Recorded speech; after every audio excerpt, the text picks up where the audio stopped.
Welcome back to my channel. And here I am to follow up to my Monday's post following our election here in America. On Monday, I posted before our national election on Tuesday a video where I said, let's talk about tomorrow today. And in that, I said I'd be following up with on Wednesday to let's talk about yesterday today, meaning yesterday, Tuesday, the night of the election, the day of the election, and the results, and that I'd be discussing them on Wednesday. Well, here we are, and we're actually going to talk about the day after yesterday today, if you get my drift. So when I prepared that first video, I just wanted to harness an understanding that we all have our choices to make, whatever that choice is, and that should just be respected. And whatever the outcome of that is, should be expected. It was a very tight race from the beginning. The campaign itself was very tight, and even the outcome um, surprised many people, I would say it that way. But in elections, this pick a side mentality is often the wrong approach. It's you are voting your present, you're voting your future, you're voting your beliefs. And so it's not so much to me. Now, some people even think that language is centrist. They always want to call it something. But to me, it is not a pick a side mentality. That's what causes the division. And in this country, there's a saying, united we stand, divided we fall. But this is what causes the division, particularly when you are topicking politics and religion. That if you don't necessarily line up and agree with me, you must be wrong, such to the point where you could face enemizing, making the person an enemy. This level of lack of maturity, I'll put it that way, lack of maturity of not getting things our way is the reason why when there is what could possibly be a contemptuous election or contemptuous change in this country, there's a harness for what might happen next because we're a spoiled citizenry here in this country. And any demonstration of change seems to shock us. Now, these are all my words. This is just an opinion. And even with that, you don't have to agree. So, having said that, let's talk about the day after yesterday today. As you know, I use a calendar. I've always used a desk calendar. I just enjoy tearing off a new affirmation or a new saying or a new even comic strip every day. It's just a habit. When I did the first post on Monday and I turned the calendar to Tuesday for the next day, there it is, so you can see it. It said, so there's Tuesday. Let's see, November 5th. You see that? I was shocked at what it said. It was almost like it was a premonition, like, oh, because as we know, we had two candidates of different genders, two candidates of different backgrounds. Whatever was going to outcome of this, before the outcome of this was going to be different in some sense of change. But this is what the calendar read for Tuesday. It says, we do need women in civic life. We do need women to run for office, to be in political office. We need a feminist to be at the table when decisions are being made so that the right decisions will be made. Now, that's what this actually says. You see that? That's what this actually says for November 5th. You see that? This calendar was printed over a year ago. There was no way of knowing Kamala Harris would be running because of the way it unfolded, with Joe Biden kind of stepping back and leveraging her, I'd say. She was not necessarily running for it. She got leveraged. These are my words. She got leveraged into the campaign. And so I thought, oh my God, isn't this something? So I was actually preparing that if she won, that I would read this about the decision and that how it almost seemed, almost like foretold, almost prophetic. Because how did this little calendar know that? I thought, well, that's just me. I do have some quirky bits at times. As we know, she did not win for however you voted. And that I'm not parading that or not. I'm sticking to the calendar, sticking to the calendar. But the next day, so pay attention. The next day, I turned the calendar again. So that would be yesterday. That would be yesterday. And as we know, now Donald Trump is president again coming in January. And what it says for Wednesday, yesterday, is right here. See, November 6th.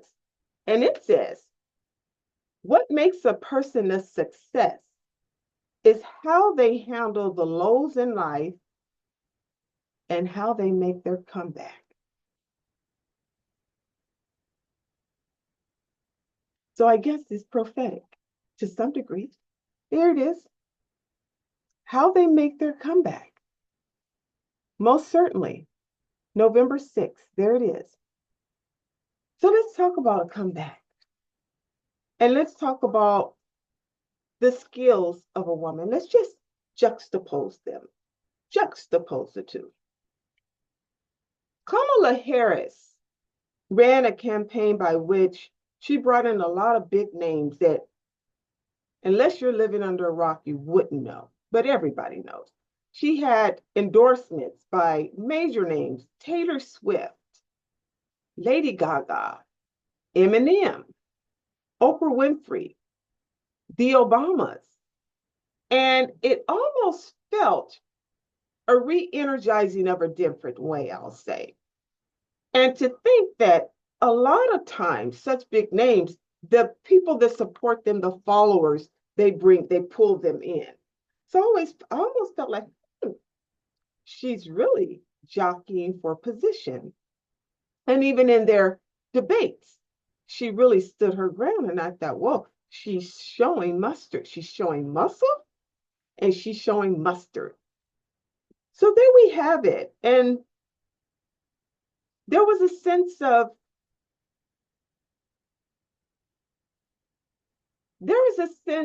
there would be a run for the money with her from all of that. But what we did learn is that you can have a celebrity endorsement, which the voter may love that celebrity, may have attended concerts or plays or been devoted to that celebrity, doesn't mean they're going to vote by that endorsement. Because when it comes to religion and politics, people are devoted to a sense of loyalty in such a way that it is difficult to sway the change that many times is campaigned upon, as Kamala Harris and many Democrats do, promote change. It's difficult to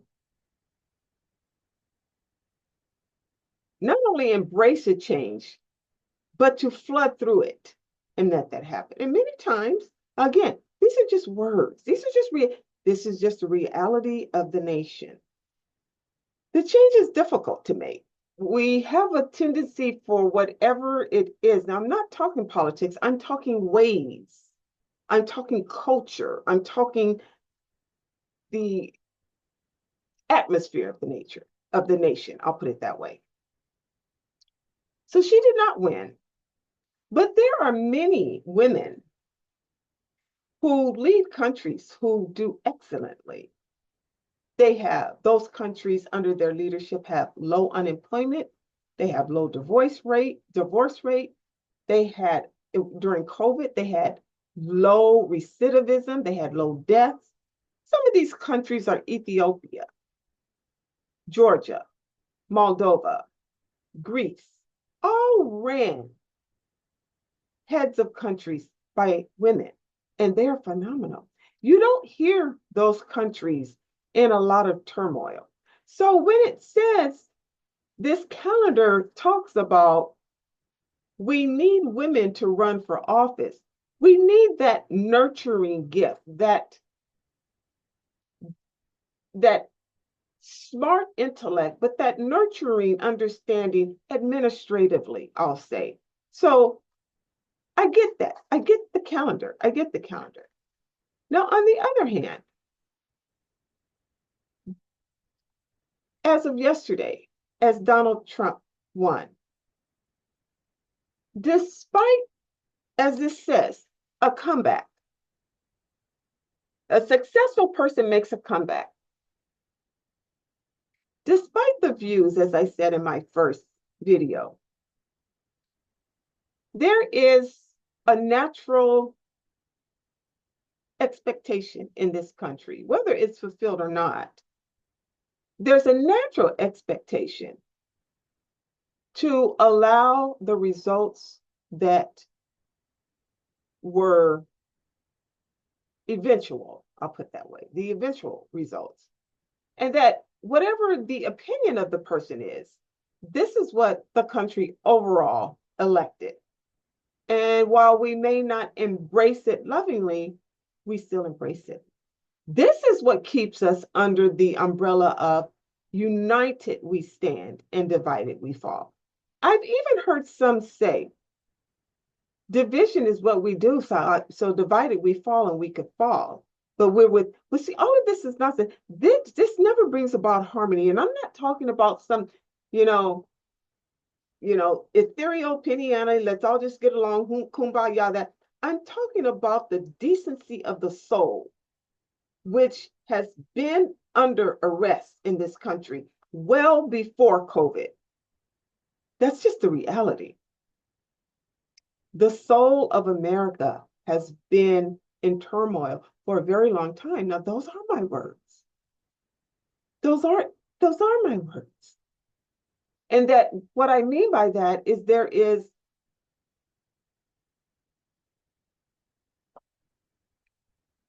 a sense of disregard of a person. This is why you can easily ghost a person. That's dismissive. This is why there is such high divorce rate. We have not worked well enough. This is an opinion piece. In my view, we have not worked well enough to stay cohesive, to stay collected, to stay unified, to stay as one nation under.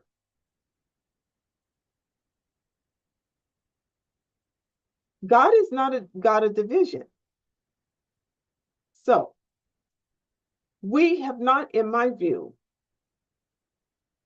demonstrated enough of the unified source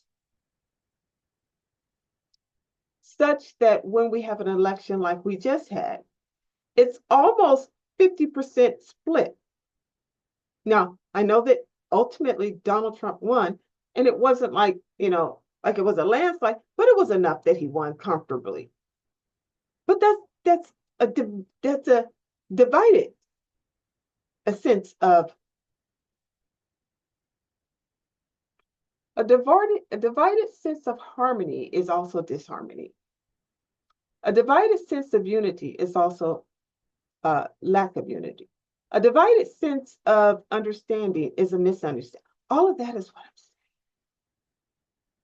So while we have experienced a sense of calm, I would say, after the day after yesterday result, I hope that we consider that. I hope that we rise up to the occasion of being and demonstrating and living out loud a better person than we were when we had a cantankerous heart.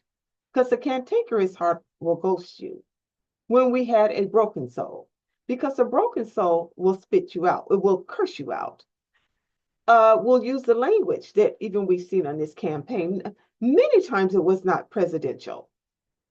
So ultimately, what I am saying is that I was surprised by these two calendar pieces. They felt prophetic. But what I am saying, as a person who's never missed a vote, I've never missed a vote in my life. Now that might change. It might change, but I haven't yet. And yet, what I am saying is allow the differences to open up a broader conversation about why the differences exist. We don't need to curtail you to our side or to our point of view, but why we view things this way. And do it in such a way that it gives us an understanding as to what we think we thought we knew before, but we really didn't, is all I'm saying. So we're going into a new return of a president and a new chapter of that president. And we simply go with the flow of the change, is what I'm saying, and hope for the best. And many times we say that we want a better person, then we can be that. We want a better country, then we can be that. But it takes action, and we can do that. So I am going to end here, and I'm going to end with actually a third part of this now. Fingers. A third part of this now that I also saw a piece with Dr. Phil, where he was very perturbed on Pierce Morgan. And it is worth sharing with you, I'll say. So everything about yesterday, today, and day after yesterday, that part is done. But I would tune in tomorrow and hear the piece with Dr. Phil in his interview with Pierce Morgan. It threw me off. I was shocked. I was, even the title of it, I was like, that's what made me stop. So I'll share that with you tomorrow. In the meantime, please click like, click subscribe, subscribe if you haven't. Cast your vote this way to my channel, and I'll see you next time. Thanks for watching. I love you. Bye. Peace, peace, peace. I love you. Bye. Click like.